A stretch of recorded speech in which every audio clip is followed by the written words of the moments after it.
साहेब, बारामती लोकसभा मतदारसंघामध्ये एक भावनिक प्रश्न मध्ये निर्माण झाला. तुम्ही चांगल्या घरचं आणि बाहेरचं, आणि त्यानंतर हा प्रश्न ज्यावेळेस सुनेत्राताईंना विचारला गेला, त्यांना अश्रू अनावर झाले आणि त्यांनी काहीच उत्तर दिलं नाही. तर त्याने कुठेतरी फील झालं की तुम्ही जे दोन शब्द वापरले, घरचं आणि बाहेरचं, तर त्याच्यात मी तसं बोललेलं नव्हतं.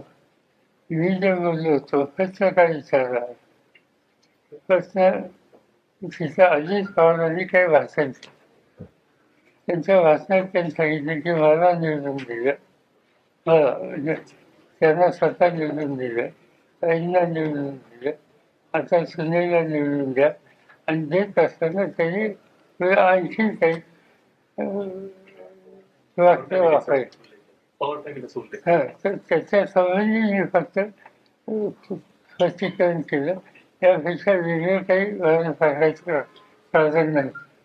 आणि महिलांच्या हिताच्या संबंधी काही सुद्धा असेल तर मला असं वाटतं की या देशात महिलांच्या आरक्षणाचा पहिला निर्णय राज्यातला घेणारा मुख्यमंत्री मी होतो.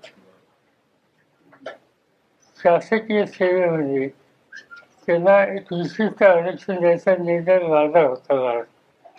केंद्र सरकारमध्ये मी संरक्षण मंत्री असताना तिन्ही दलामध्ये मुलींना सहभागी करून घ्यायचा निर्णय माझा होता.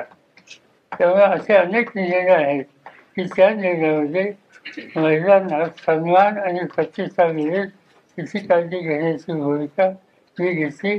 आणि आमच्या सगळ्या सरकारने त्यांना सातत्यानं पाठपुरावा त्याचा केला.